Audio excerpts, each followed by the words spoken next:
진노하신 이유라는 제목으로 말씀을 전하고자 합니다. 우리 성도님들은 성경에 나오는 수많은 기적들 가운데 어떤 기적이 가장 인류 역사상 있을 수 없는 기적일까라는 것을 순위를 한번 매겨보신 적 있으십니까? 없으시죠? 저는 여러 가지 기적 가운데 저는 참 신기한 게 그런 기적도 있었습니다.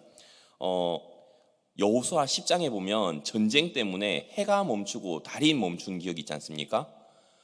범우주적으로 하나님께서 기적을 행하신 장면이라서 이것도 참 인류 역사에 두 번 다시 없을, 전에도 없고 후에도 없을 기적이지 않았나라는 생각이 들고요.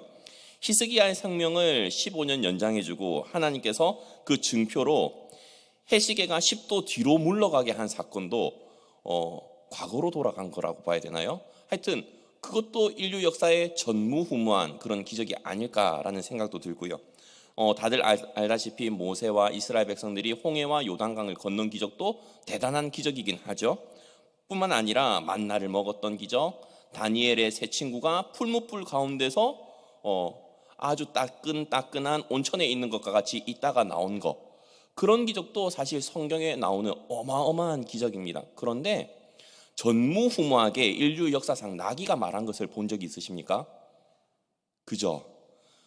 앵무새가 말한 것을 우리는 알 수 있고, 강아지가 사람만 이렇게 해가지고 뭐냐고 이렇게 물어보는 것은 봤지만, 이렇게 명확하게 이야기를 하는 것은 전에도 없었고 후에도 없을 기적이 아닌가라는 생각이 든다는 것입니다. 그런데 과연 하나님께서 나귀의 입을 여셔가면서까지 진노하신 이유가 무엇일까라는 것을 오늘 이 시간을 통해서 한번 살펴보았으면 좋겠습니다. 혹시 기울어진 운동장이라는 말을 아십니까?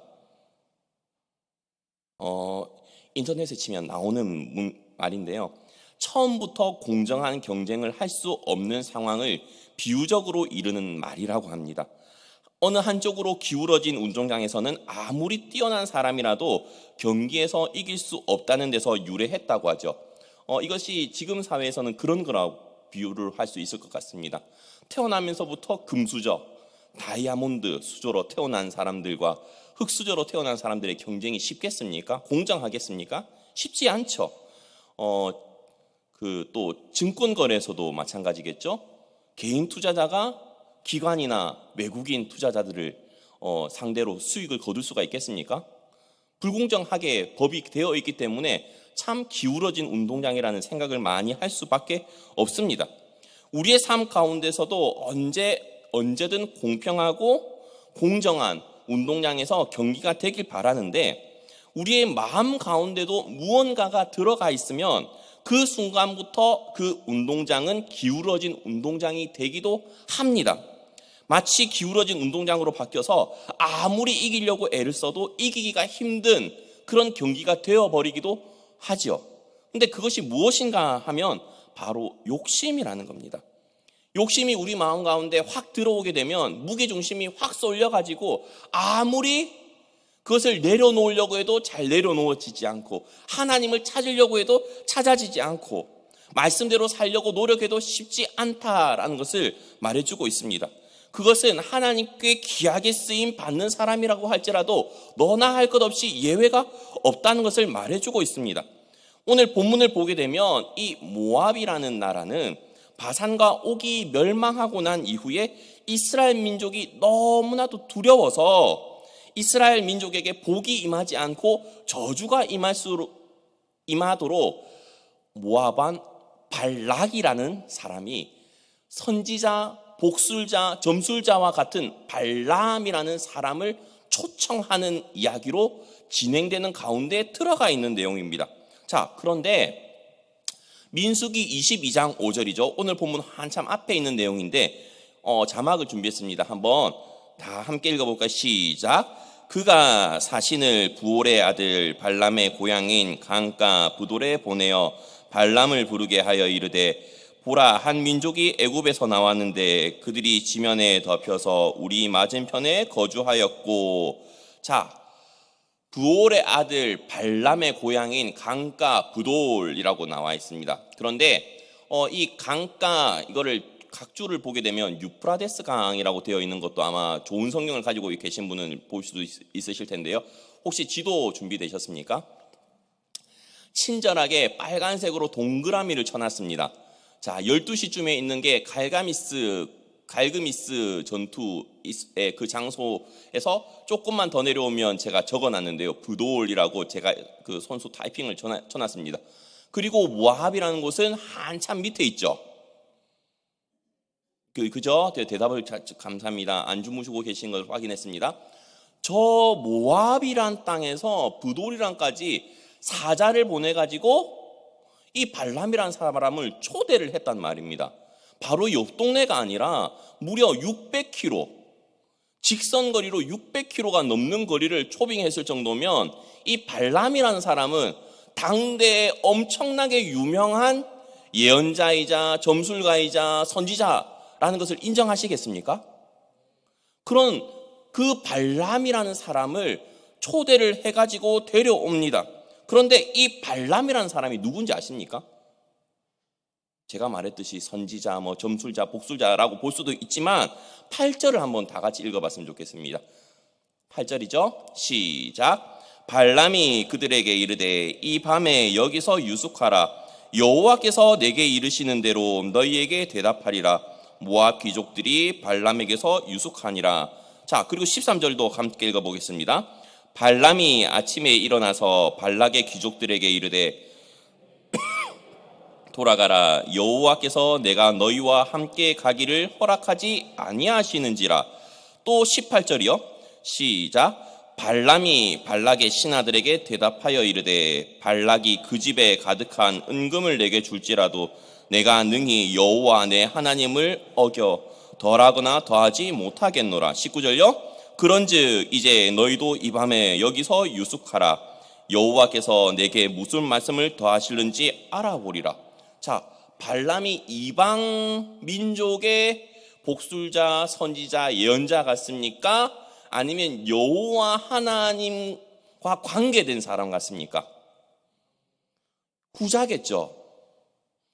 왜 그러니까 하나님께서 계속 발람에게 말씀을 하시지 않습니까?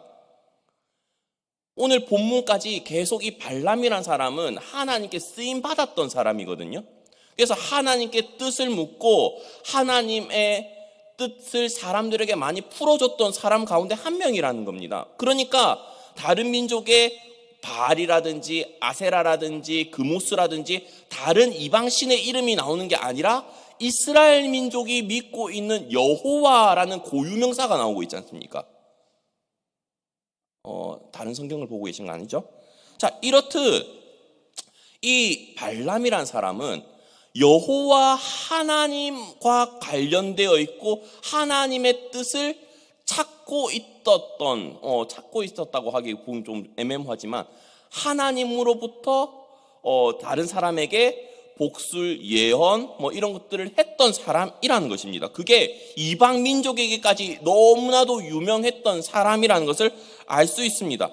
그런데 과연 그 여호와 하나님께서는 자신이 지금까지 쓰셨던 발람에게 대하여 왜 진노하셨냐는 겁니다. 기울어진 운동장 이야기를 들어보셔서 알다시피 이 발람에게 욕심이 있었기 때문이죠. 그런데 오늘 본문만 놓고 보면 이 발람에게 어떤 욕심이 있었는지를 참 알기 힘듭니다. 그렇기 때문에 하나하나 살펴보면서 이 발람이라는 사람에 대해서 알아보았으면 좋겠습니다. 오늘 본문을 보게 되면 20절에 발람을 찾아온 이들과 함께 가라고 하셨었습니다. 오늘 본문 20절 읽진 않겠습니다. 그런데 왜 하나님은 함께 가라고 말씀해 놓고 22절에 보면 진노하실까요? 오늘 본문을 이해하기 위해서는 우리는 기록된 대로 읽고 우리의 생각을 개입시키면 사실 되지 않습니다. 오늘 본문은 발람이 그들과 함께 가는 것으로 죄를 지었다고 이야기를 하지 않고 있기 때문입니다. 다만 그가 갈 때 하나님은 진노하셨다고 말씀하고 있습니다. 분명히 하나님께서 발람으로 하여금 처음에는 가지 말라라고 13절에서는 말씀하셨지만 20절에서는 분명히 함께 가라라고 말씀하셨기 때문이죠. 여기에서 우리가 기억해야 될 것이 무엇이냐면 하나님께서 가라라고 말씀하신 것이 허락이 아닌 허용을 하셨다는 점입니다. 허용하신 후에 그 이후에 전제 조건도 사실 다셨습니다. 하나님께서는 사람이 죄에 사로잡혀서 죄를 행하려고 할 때 하나님께서는 1차적으로는 뭘 하시냐면 경고라는 것을 하십니다. 경고를 느껴보신 적이 있으신지 모르겠는데 경고를 하시는데요.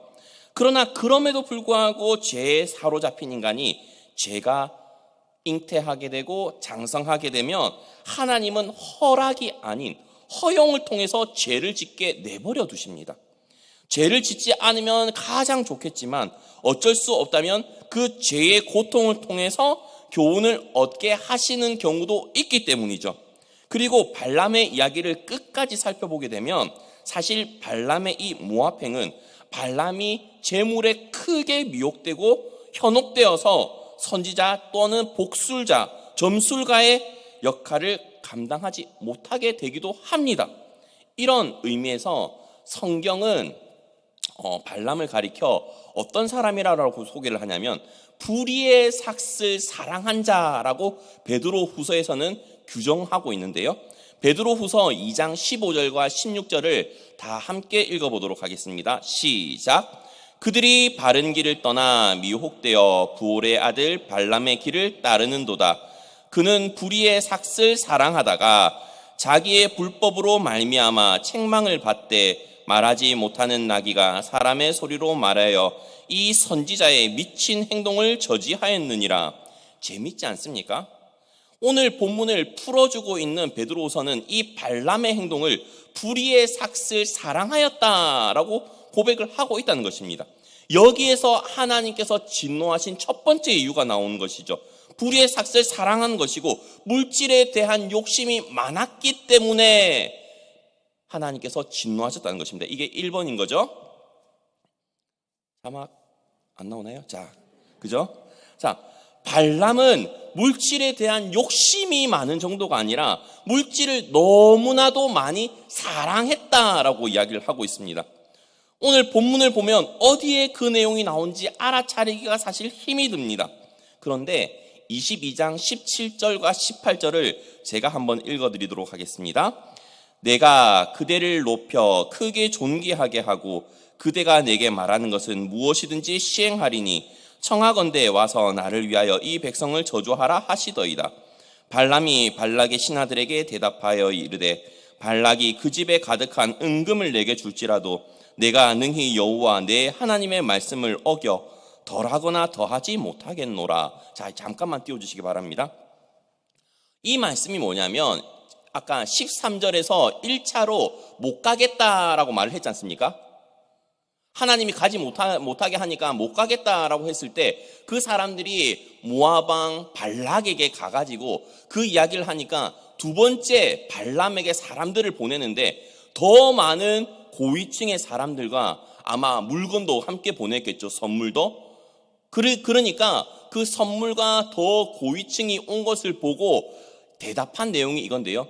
여기서 전제 조건은 뭐냐면 맨 마지막을 보시게 되면 내가 능히 여호와 내 하나님의 말씀을 어겨 덜하거나 더하지 못하겠노라라는 그 전제 조건은 가서 말하겠다는 겁니까? 가서 말하지 않겠다는 겁니까? 가서 말은 하는데 더하거나 덜하지 않고 하나님의 말씀만 전하겠다는 겁니다. 하나님은 분명히 뭐라고 했죠? 가지 말라라고 하셨습니다. 그죠? 분명히 가지 말라고 했는데 이제 그 물건이랑 이 나라에서 자기를 어떻게 대하는 것을 아니까 가긴 가는데 그리고 이 물건도 받긴 받는데 여호와 하나님께서 말하는 것만 하겠다는 겁니다. 왜죠? 물건을 가져야 되니까. 그죠? 그런데 자, 그 이유도 12절에 처음에 하나님께서 13절에서 이렇게 아까도 했지만 한 번 더 읽어보겠습니다. 13절입니다. 발람이 아침에 일어나서 발락의 귀족들에게 이르되 너희는 너희의 땅으로 돌아가라. 여호와께서 내가 너희와 함께 가기를 허락하지 아니하셨느니라. 분명히 가지 말라고 하셨죠?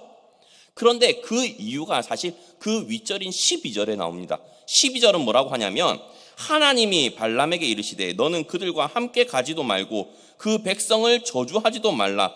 그들은 복을 받을 자들이니라. 하나님께서 이 발람이라는 사람에게, 선지자라고 그냥 편의상 이야기를 하겠습니다. 발람이라는 선지자에게 가지 말라고 하는 이유가 이 이스라엘 민족은 여호와 하나님으로부터 복을 받은 민족이기 때문에 너는 가지 말라는 겁니다. 그런데 이 발람이라는 선지자가 가가지고 저주를 하게 되면 충돌이 일어나지 않습니까? 한쪽은 하나님이 선택한 민족, 백성, 한쪽은 하나님이 사용하고 계시는 선지자, 복술자. 무슨 말인지 아시겠어요? 그런데 그 복술자 겸 선지자가 물질의 현혹이 되어가지고 하나님의 백성을 저주한다는 것이 가당키나 하는 일입니까? 그러니까 가지 말라고 하는 겁니다. 그런데 이 발람이라는 사람은 물질의 욕심이 너무나도 눈이 돌아가가지고 가려고 하는데 가되 하나님이 내게 하시는 말 거기서 더하거나 덜하거나 하지 않고 말하는 대로만, 말씀해 주시는 대로만 나는 말하겠다라는 겁니다. 자, 그러니까 하나님은 그 일이 있고 난 이후에 가라라고 말을 하고 하시는 거죠. 그죠? 그리고 나서 아까도 말했다시피 나중에 한번 더 살펴보겠습니다. 그런데 가되 그것이 허락이 아니라 그냥 허용을 해주신 겁니다. 그리고 허용을 해주시되 뒤에 전제 조건을 하나 더 다셨다는 것이죠. 자, 그리고 또 하나 아까 읽었던 베드로후서 2장 16절에서는 나귀가 말을 함으로써 발람의 어떤 것을 저지하였다고 기록을 하고 있었습니까? 기억력이 좋으신 분들은 자, 임팩트가 확 있는 단어였는데요. 기억이 안 나시죠? 자, 미친 행동을 저지하였느니라 라고 말씀을 하고 있지 않습니까? 자, 그렇다면 오늘 내용을 해석했던 베드로후서에서 말하는 미친 행동이 무엇이었을까요? 그것은 하나님께서 하라고 한 말씀만 하는 것이 아닌 행동이었다는 것입니다. 그렇기 때문에 두 번째는 뭐냐면 하나님의 말씀을 지키지 못했기 때문에 하나님께서 진노하셨다는 것이죠. 그렇다면 발람이 지키지 못한 하나님의 말씀은 무엇이었을까요? 20절이죠. 20절에는 이렇게 말씀하고 있습니다. 밤에 하나님이 발람에게 임하여 이르시되 그 사람들이 너를 부르려 왔거든 일어나 함께 가라. 그러나 내가 내게 이르는 말만 준행할지니라. 자, 20절을 성경을 보십시오. 20절에 보게 되면 함께 가라라고 말씀하시고 난 뒤에 그 뒤에 전제 조건이 뭐냐면 내가 내게 이르는 말만 준행할지니라. 다른 말 한마디도 하지 말고 내가 너한테 주는 말만 해 라고 했습니다. 그런데 다들 알다시피 사람이 말에 실수가 많은 동물입니까? 아니면 말에 실수가 전혀 없는 동물입니까? 많죠. 저도 이제 그 사람인지라 우리 청소년들 아니면 청년들 아니면 집에 가서 부모님이나 아내랑 이야기를 할 때 항상 드는 생각이 있습니다. 좀 화가 나거나 아니면 좀 강하게 말을 하려고 할 때 하나님께서 그 마음에 주시는 말씀, 그 입 다물라라는 말씀을 주시는데 그걸 지키지 못할 때가 사실 상당히 많이 있거든요. 그러면 어떻게 되죠? 누군가가 마음에 상처를 받거나 실족을 하거나 그렇게 될 수 있지 않습니까? 그래서 야고보서 3장 2절에는 뭐라고 말씀을 하고 있냐면 우리가 다 실수가 많으니 말에 실수가 없는 자라면 곧 온전한 사람이라 능히 온몸도 굴레 씌우리라. 자, 아까도 그 지도를 보셨다시피 부돌에서 모압까지 근 먼 거리를 아무런 말도 없이 갈 수 있을까요? 그죠? 쉽지 않겠죠. 하루 이틀 거리가 아니지 않습니까? 자, 그 옛날에 사람이 600km 되는 거리를 쉬지 않고 달린다고 하더라도 하루 만에 갈 수 있을까요? 힘듭니다. 그렇기 때문에 분명히 발람은 모압으로 가는 도중에 하나님께서 허락하지 않았던 말들을 이 모압 사람들이랑 많이 했을 것입니다. 그렇기 때문에 하나님이 시키는 것만 하라는 명령에 불순종할 수밖에 없었던 것이죠. 이러면 분명히 우리 성도님들 가운데 속으로 이렇게 생각하실 분이 있습니다. 목사님, 다른 말을 했는지 안 했는지 어떻게 알아요? 성경이 그렇게 말해주고 있어요. 하나님이 그것 때문에 화가 났는지 말이에요 라고 하실 분이 분명히 한두 분 정도는 계실 거라 생각을 하고 제가 확신 있게 답을 드리자면 했습니다. 그리고 그것이 성경에 기록되어 있습니다. 왜냐하면 35절에 그 답이 나와 있기 때문이죠. 35절입니다. 다 함께 읽어볼까요? 시작. 여호와의 사자가 발람에게 이르되 그 사람들과 함께 가라. 내가 내게 이르는 말만 말할지니라. 발람이 발락의 고관들과 함께 가니라. 자, 하나님께서 그 나귀 사건을 통해 가지고 다시 한번 당부하는 내용이 내가 내게 이르는 말만 하라는 거예요. 내가 너 죽일 수 있었음에도 불구하고 나귀를 통해 가지고 네 목숨 겨우 살려줬으면 정신 차리고 내가 너한테 이르는 말만 해 라고 한 것이 바로 20절에서 내가 내게 이르는 말만 준행할지니라, 내가 내게 이르는 말만 말할지니라 라고 두 번에서 하나님의 말씀만 발락과 모압 민족에게 선포하라 라고 말을 하고 있는 것이죠. 그렇지 않습니까? 그렇다면 그 중간에 성경에서는 그 자세한 설명은 하지 않았지만 오고 가는 길 가운데 하나님의 뜻과 전혀 무관한 내용들을 참 많이 나눴을 겁니다. 모압 백성들은 하나님이 이 이스라엘 민족들을 저주하길 원하실까요? 저주 꼭 해주셔야 됩니다. 저주하려면 얼마를 우리가 더 죽이면 되겠습니까? 금 몇 달란트면 되겠습니까? 혹혹혹혹 하면서 그런 이야기들을 하지 않았을까요? 자, 그렇다면 하나님께서는 왜 이렇게 나귀를 통해서 이 발람이라는 선지자를 책망하고 꾸짖으실까요?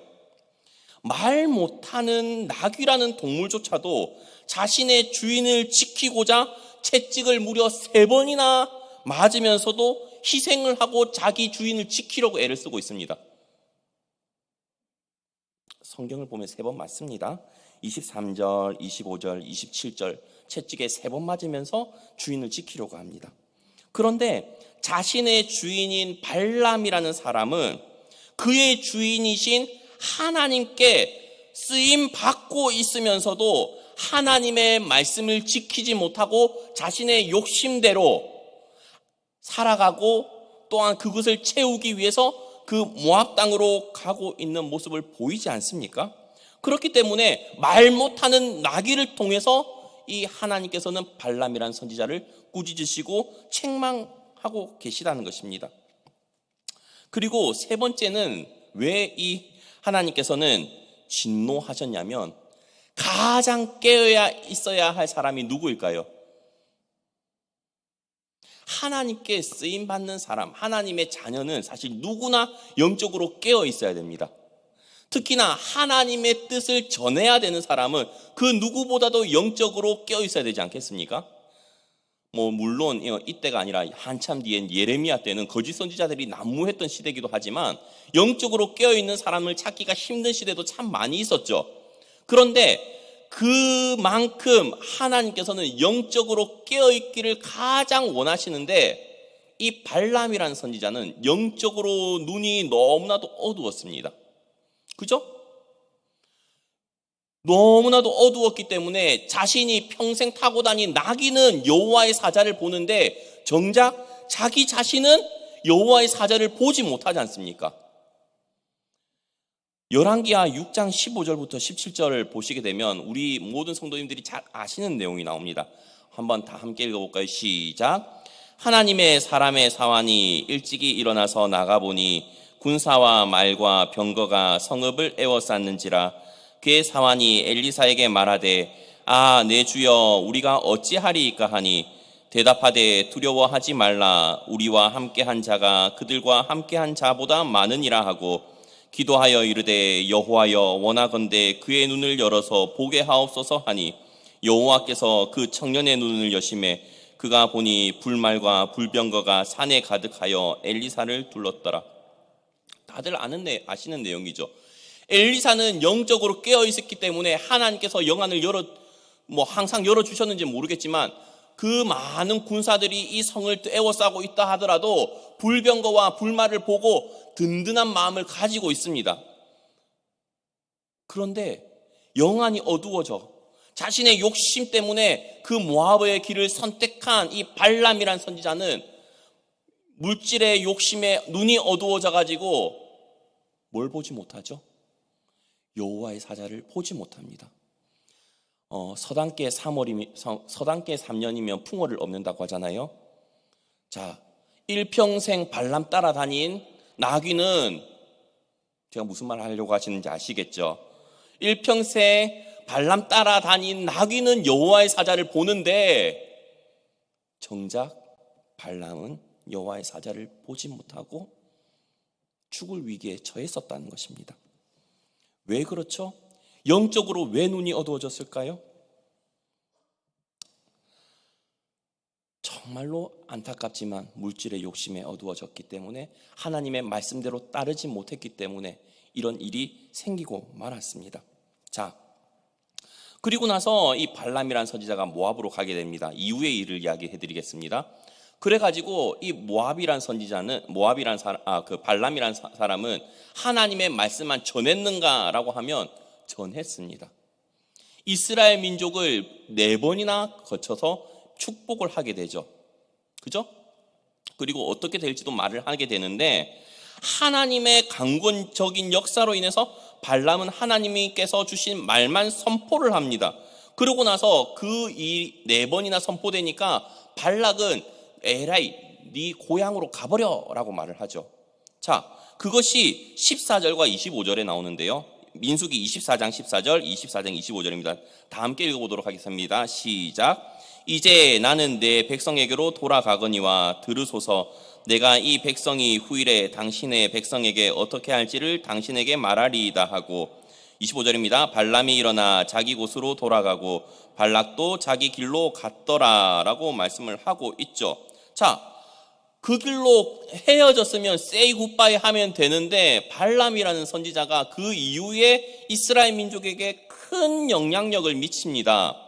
어떻게 영향력을 미치냐면 31장 16절에 그 내용이 나오는데요. 시작. 보라, 이들이 발람의 꾀를 따라 이스라엘 자손을 부올의 사건에서 여호와 앞에 범죄하게 하여 여호와의 회중 가운데 연병이 일어나게 하였느니라. 자,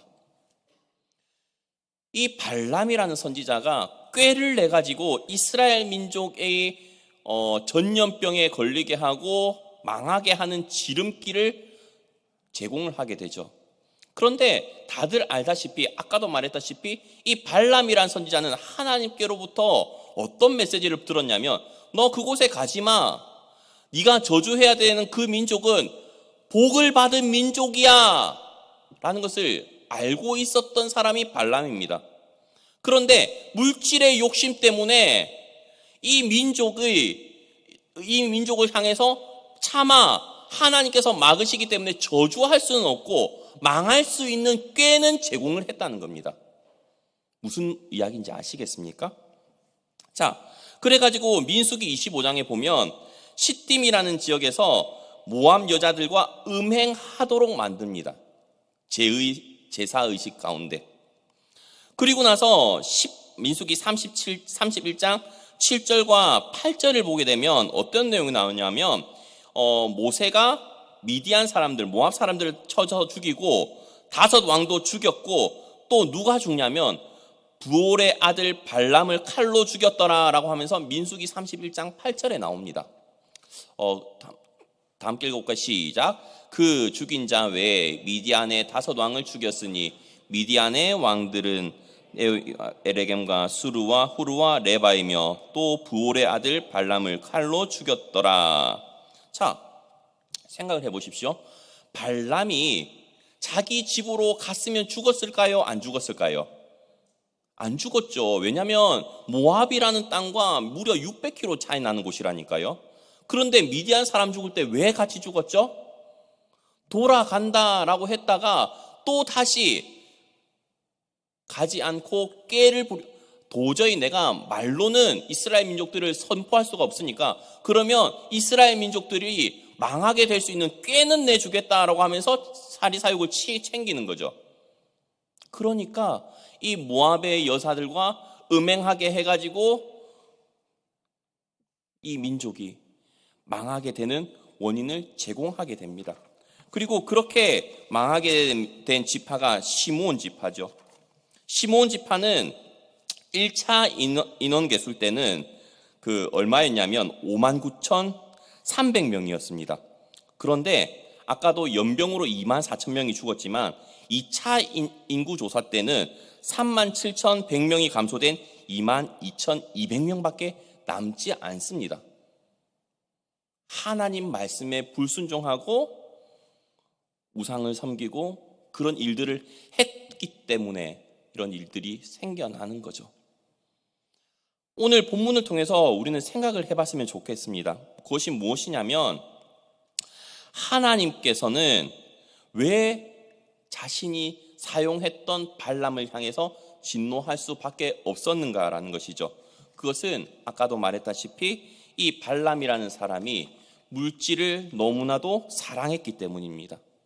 그것은 물질을 사랑하는 것은 선지자고 왕이고 할 것 없이 누구나 겪을 수 있는 유혹입니다.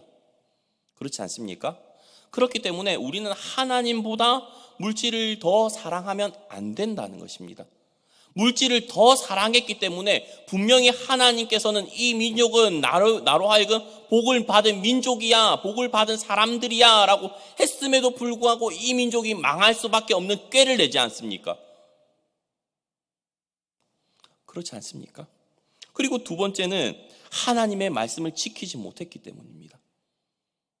하나님께서 주시는 말씀만 해야 되는데 그 가는 길 가운데 하나님께서 주시는 말씀만 하지 않았기 때문에 나귀가 말하는 사건을 겪게 되고 죽을 뻔한 기억도 갖게 되고, 또한 하나님이 주시는 말씀만 해야 되는데 그것이 아니라 모든 저주가 아닌 축복을 선포하고 난 이후에도 돌아오는 길에 그 이스라엘 민족이 망할 꾀를 주는 것도 말은 한 거지 않습니까?